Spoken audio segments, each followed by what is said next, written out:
Bab 891. Elaine tidak pernah bermimpi bahwa setelah lebih dari 20 tahun, dia masih akan mendapatkan pukulan yang begitu berat karena insiden making. Dia melihat dirinya sendiri dan hendak membujuk Gena. Tetapi dia tidak menyangka bahwa setelah Nyonya Wilson keluar dari masalah ini, dia akan langsung menumbangkan semua usahanya, dan malah menjerumuskannya ke dalam jurang yang tak berujung.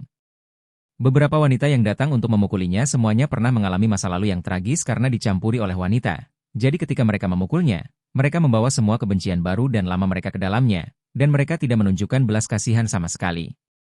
Elaine dipukuli lagi dengan cepat, dan seluruh tubuhnya hampir sekarat.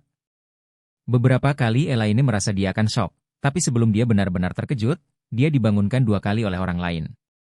Setelah sekelompok orang memukuli Elaine, Nyonya Wilson tua berkata ke samping, saya pikir sebaiknya kita membawa wanita yang sedih ini ke toilet, agar dia tidak membuat kita kesal di sini. Iya. Wanita yang bergegas untuk memulai tangannya dengan dingin berkata, Lady Wilson benar. Buang dia ke toilet. Dengan mengatakan itu, dia menyapa wanita lain di sebelahnya dan berkata, jika kami berdua memegang satu kaki, dan kami akan menyeretnya masuk. Baik.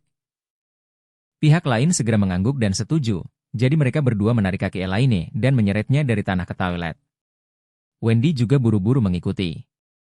Melihat kedua wanita itu membuang Elaine ke toilet, dia mengeluarkan wastafel dan mengambil baskom air dan menuangkannya langsung ke tubuhnya. Dia mencibir dan berkata, Elaine, kamu tidak pernah bermimpi. Apakah Anda pikir Anda akan memilikinya hari ini? Hanya mengandalkanmu, masih ingin bertengkar dengan nenek? Elaine terbangun oleh air dingin, gemetar hebat dan penyesalan di dalam hatinya. Dia seharusnya tidak mengatakan hal-hal itu di depan Gena, mencoba untuk membangkitkan simpati Gena. Jika dia tidak menuduh Nyonya Wilson atas apa yang terjadi sekarang, dia tidak akan berakhir seperti ini. Yang lebih dia sesali adalah bahwa dia seharusnya tidak mencuri kartu ban menantu laki-lakinya, Charlie, dan tidak pernah bermimpi bahwa Charlie berubah menjadi pembohong transnasional. Jika dia tidak mencuri kartu banknya, dia akan menjadi orang yang akan datang dan menderita kali ini cepat atau lambat. Tetapi karena dia tidak bisa mengendalikan tangannya, dia ada di sini sekarang, menderita penyiksaan yang tidak manusiawi ini. Ususnya sudah menyesal. Malam itu, Elaine duduk di sudut toilet sambil memegangi kakinya dan berjuang hingga fajar.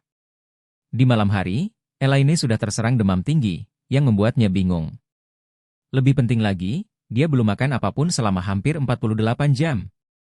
Ketika semua orang mulai mencuci di toilet di pagi hari, Elaine sangat lemah sehingga dia bahkan tidak memiliki kekuatan untuk mengangkat kelopak matanya.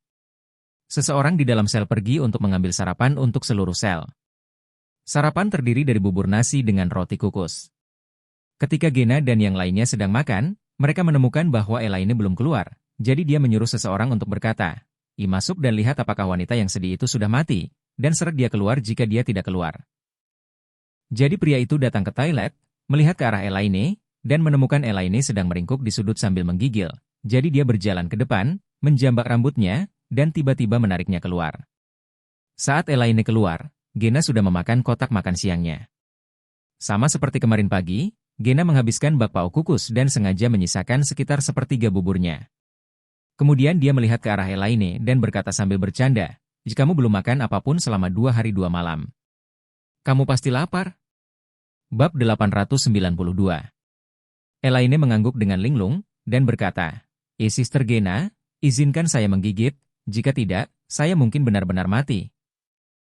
Gena mencibir dan menuangkan semua bubur ke dalam mangkuk ke tanah, lalu mengetuk sedikit dengan jari-jari kakinya, dan berkata sambil mencibir, jika kamu mau memakannya, kemudian jilat di tanah. Ketika Gena meminta Elaine untuk menjilat bubur di tanah kemarin, Elaine 10,000 tidak mau. Karena dia merasa, bagaimanapun juga, dia tidak bisa hanya berbaring di tanah dan melakukan hal-hal yang melecehkan hanya untuk makan satu gigitan. Tapi sekarang, dia tidak bisa mengurus banyak hal lagi.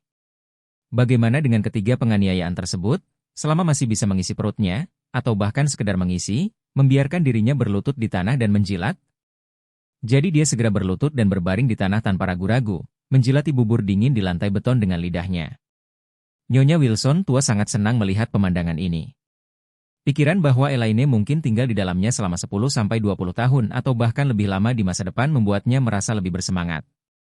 Elaine menjilat bubur di tanah sedikit demi sedikit, dan bahkan makan banyak pasir di mulutnya, tapi dia tidak peduli sama sekali.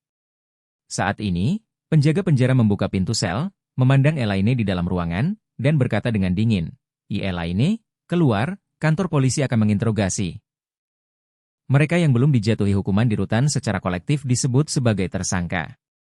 Tersangka sering dibawa kembali ke kantor polisi untuk diinterogasi. Ini juga merupakan proses normal. Segera setelah Elaine mendengar bahwa dia akan diinterogasi, dia tidak ragu, dia segera bangun dengan susah payah, menangis dan bergegas ke pintu, melihat penjaga penjara memohon, tolong, bawa aku segera. Dia tidak tahu sejak lama bahwa dakwaan ini hanyalah pertunjukan bagus yang diatur oleh menantu laki-lakinya, Charlie. Penjaga penjara melihatnya dalam keadaan yang begitu menyedihkan, seluruh tubuhnya terluka, bahkan 2 gigi depannya telah jatuh, dan dia tidak bisa menahan keterkejutan. Segera, dia berkata kepada Elaine, cepat keluar, petugas polisi yang akan menjemputmu masih menunggu. 2 petugas polisi ini adalah 2 petugas polisi yang mengirim Elaine selama 2 hari sebelumnya. Setelah kurang dari 48 jam, Elaine menjadi tidak manusiawi, membuat mereka sedikit tercengang. Tetapi mereka juga tahu bahwa seseorang telah menyapa mereka dan mencegah mereka bertanya tentang Elaine, jadi mereka semua berpura-pura tidak melihatnya dan berkata langsung kepada Elaine, ayo pergi, mobil kita menunggu di luar. Setelah itu, pria tersebut menghampiri Elaine dengan borgol dan kedua tangannya diborgol. Elaine mengikuti mereka dan bertanya dengan gugup, kamerat polisi, saya benar-benar dianiaya. Apakah ada kemajuan dalam kasus Anda? Kapan keluhan saya akan diselesaikan dan kapan Anda akan membiarkan saya pulang? Setelah berbicara, Elaine tidak bisa membantu tetapi menangis dengan sedihnya. Petugas polisi berkata, Anda sekarang terlibat dalam kasus penipuan transnasional. Ini adalah penipuan transnasional terbesar yang pernah tercatat di dunia, dan Anda, sebagai tersangka pertama yang kami miliki sekarang, adalah kunci penyelidikan dan penangkapan kami. Penerobosan. Setelah itu, petugas polisi berkata lagi, jika Anda lebih mengenal, Anda sebaiknya mengakui semua kaki tangan Anda. Ini dapat membantu kami menyelesaikan kasus ini, dan juga dapat membantu Anda melakukan layanan berjasa dan berjuang untuk ringanan hukuman. Elaine menangis getir dan berkata dengan gemetar, kamerat polisi. Tolong percayalah, saya bersedia bersumpah dengan hidup saya bahwa saya benar-benar tidak tahu apa-apa tentang ini. Orang yang akan Anda tangkap adalah menantu saya. Saya dapat membawa Anda untuk menangkapnya. Jika Anda memiliki masalah, Anda dapat mencobanya, atau bahkan menembaknya, tidak ada masalah, tetapi Anda tidak bisa salah orang baik. Bab 893. Begitu Elaine dibawa ke kantor polisi, dia langsung dimasukkan ke dalam ruang interogasi. Beberapa petugas polisi langsung masuk, duduk di depannya, dan berkata, Elaine, bagaimana pendapatmu tentang 2 hari ini? Apakah Anda siap menjelaskan bisnis Anda? Elaine menangis dan berkata, kamerat polisi, saya benar-benar dianiaya. Petugas itu mendengus dingin. Apa? Apakah kamu keras kepala? Apakah Anda benar-benar mengira kami vegetarian?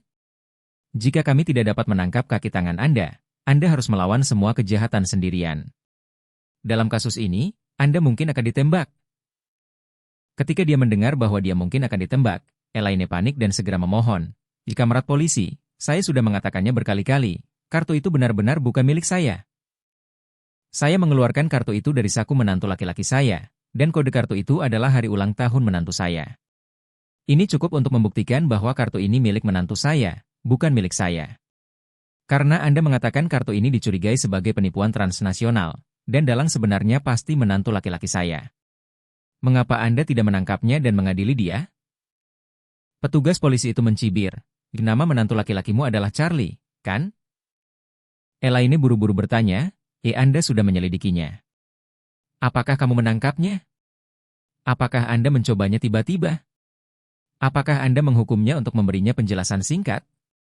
Petugas polisi mengeluarkan kartu premium dari tas arsip, meletakkan kartu premium di depan Elaine, dan bertanya, Elaine, apakah ini kartu bank yang Anda gunakan untuk menarik uang dari bank?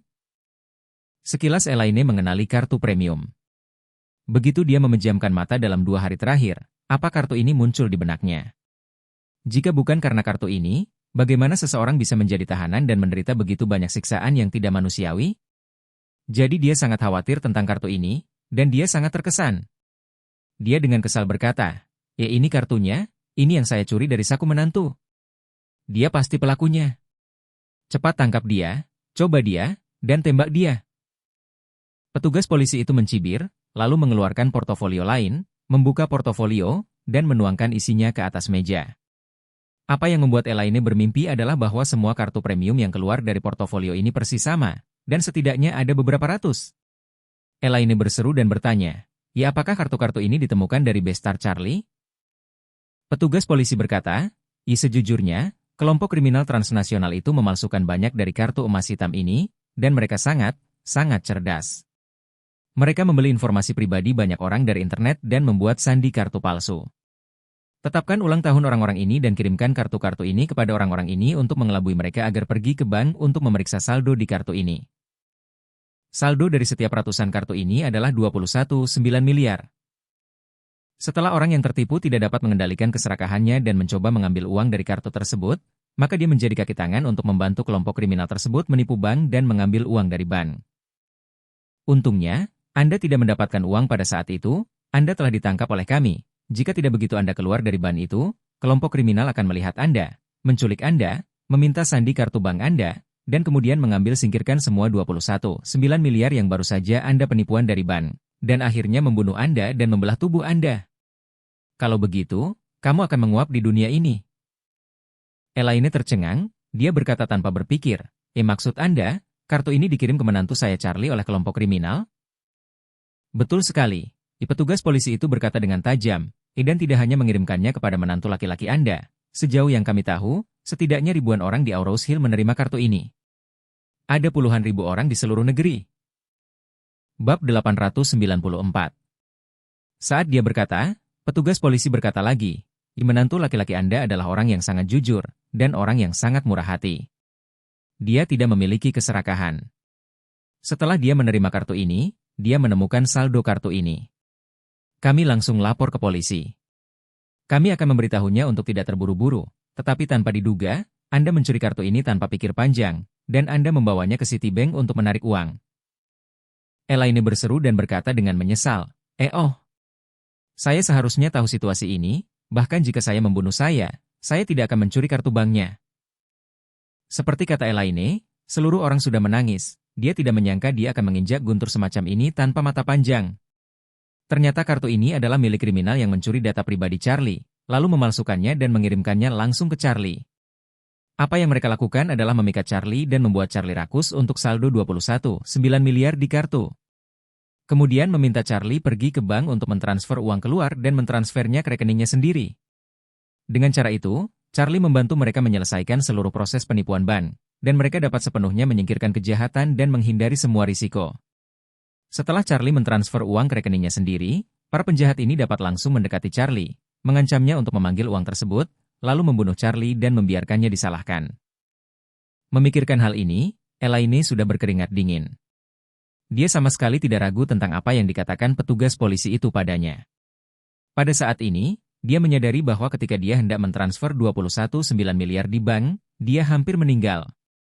Jika bukan karena polisi datang tepat waktu, bawa dia pergi, sehingga dia mungkin telah dibunuh oleh kelompok kriminal sampai sekarang. Ketika dia berpikir bahwa dia hampir mati, tetapi dia cukup beruntung untuk mendapatkan hidupnya kembali, dia bersyukur. Bahkan penyiksaan yang tidak manusiawi di dalam sel tiba-tiba menjadi berharga. Untungnya, dia pergi ke sel dan disiksa oleh Nyonya Wilson dan Gena tua. Jika tidak, dia akan menjadi hantu yang kesepian. Untungnya, Elaine tidak bisa menahan tangis dan berkata kepada petugas polisi, "Kamarad petugas polisi, karena kalian semua tahu bahwa saya telah dianiaya, tolong biarkan saya pergi."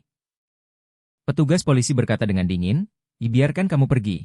Jika kami melepaskanmu, jika kamu terlalu banyak bicara tentang masalah ini, jika kamu mulai memprovokasi ular, lalu bagaimana kami akan menangkap tersangka di masa depan?" Elaine buru-buru menyatakan, Anda dapat yakin, selama Anda membiarkan saya pergi, saya tidak akan pernah membicarakan hal ini kepada siapapun." Petugas polisi bertanya, Bisakah Anda benar-benar tidak memberitahu siapapun? Bahkan putri Anda dan suami Anda tidak akan pernah bisa mengucapkan sepatah kata pun. Elaine mengangguk dan berkata, Saya bisa. Saya bisa. Saya pasti bisa melakukannya." Petugas polisi berkata dengan dingin, Saya tidak percaya Anda. Selama Anda melewatkan satu kata pun tentang masalah ini, itu dapat membawa konsekuensi yang tidak dapat diubah. Bisakah kamu membelinya saat itu? Elaine menangis dan berkata, Jika merat polisi, yakinlah, saya akan membawa masalah ini ke dalam peti mati bahkan jika saya mati, dan saya tidak akan pernah menyebut sepatah kata pun lagi. Bab 895. Elaine benar-benar percaya dengan cerita yang diceritakan petugas polisi itu. Yang paling dia khawatirkan sekarang adalah polisi terus menguncinya di pusat penahanan agar tidak memprovokasi mereka. Kemudian dia benar-benar tidak tahu kapan dan kapan dia bisa mendapatkan kembali kebebasannya. Jadi dia memandang polisi itu dengan memohon, menangis dan berkata, "Jika merat petugas polisi, saya benar-benar tidak tahu sepatah kata pun, jadi biarkan saya pergi. Jika Anda mengunci saya lagi, saya akan mati di dalam." Naik. Petugas polisi menggelengkan kepalanya dengan hati-hati dan berkata, "Miss Elaine, aku masih tidak bisa mempercayaimu. Saya melihat orang-orang seperti Anda banyak. Di permukaan, tidak ada yang memberitahumu. Faktanya, mulut lebih cepat dari siapapun. Jika Anda melepaskannya, mereka akan segera memberitahu orang lain tentang hal ini." Saat dia berkata, petugas polisi berkata lagi, "Dan jangan berpikir bahwa saya mengurung Anda untuk menyelesaikan kasus ini. Faktanya, ini juga untuk keselamatanmu. Karena setelah membiarkanmu keluar, begitu kamu berbicara omong kosong, begitu mereka mengetahuinya, mereka kemungkinan besar akan membunuhmu. Bahkan mungkin untuk membunuh Anda, dan kemudian semua bukti akan ditanamkan pada Anda, biarkan Anda menggantikan mereka. Kalau begitu, bukankah kamu akan lebih dianiaya? Jadi, untuk berjaga-jaga, kamu harus terus tinggal di pusat penahanan kami sampai kami menangkap semua tersangka sebelum membebaskanmu. Ini juga akan memastikan keamanan Anda." Elaine berkata dengan putus asa, "Jikalau begitu aku harus menunggu sampai tahun monyet dan bulan? Saya mohon Anda untuk berbelas kasihan dan biarkan saya pergi. Saya benar-benar tidak akan berbicara omong kosong. Saya mohon, saya bersedia berlutut untuk Anda. Cow my head, just please let me go, don't lock me up again." Berbicara tentang ini, Elaine sudah menangis kehabisan nafas. "Lupakan." Petugas polisi berkata dengan dingin, "Jika kami tidak bisa mengambil risiko ini. Bagaimanapun, kasus ini tentang polisi kriminal internasional dari 23 negara. Jika kami melakukannya karena Anda, kami tidak dapat memikul tanggung jawab ini." Petugas polisi di sebelahnya bernyanyi dengan wajah merah saat ini dan berkata, Saya pikir sikapnya cukup tulus. Selama dia bisa mengontrol mulutnya sendiri, tidak ada salahnya untuk melepaskannya." Petugas polisi bermuka hitam itu menjawab, "Jika kasusnya tidak bisa dilanjutkan karena dia, siapa yang akan bertanggung jawab? Jika dia dibunuh karena ini, siapa yang akan bertanggung jawab?" Polisi berwajah merah itu memandang Elaine dan bertanya, Elaine, bisakah kamu mengontrol mulutmu sendiri? Jika bisa, Anda menulis surat jaminan, kami akan mempertimbangkan untuk melepaskan Anda. Tetapi jika Anda berjanji untuk menulis, pergilah dan bicara omong kosong. Bahkan jika Anda mengatakan sepatah kata pun yang tidak masuk akal, selama kami mengetahuinya, kami akan segera menangkapmu, dan tidak akan membiarkanmu keluar sampai kasusnya selesai. Elaine menyeka air matanya dengan lengan bajunya, menangis tersengal-sengal, dan berkata, "Jika merat polisi, kamu bisa mengistirahatkan hatimu. Saya akan memberitahu Anda sebuah komentar yang menyayat hati. Saya juga rakus untuk hidup dan takut mati. Manusia, hal ini terkait dengan keselamatan hidup saya sendiri. Bahkan jika mereka membunuh saya dan memaksa saya dengan pistol, saya tidak berani mengatakan sepatah kata pun." Petugas polisi berwajah hitam bertanya dengan dingin, Bagaimana dengan menantu laki-laki Anda? Maukah Anda pergi ke menantu Anda untuk menghadapi masalah ini segera setelah Anda pergi?" Elaine menghela nafas dalam hatinya. Bukankah dia punya kesempatan untuk menemukan Charlie Bastard itu? Lalu siapa yang harus dipertanggungjawabkan setelah begitu banyak pemukulan dan begitu banyak penghinaan di pusat penahanan?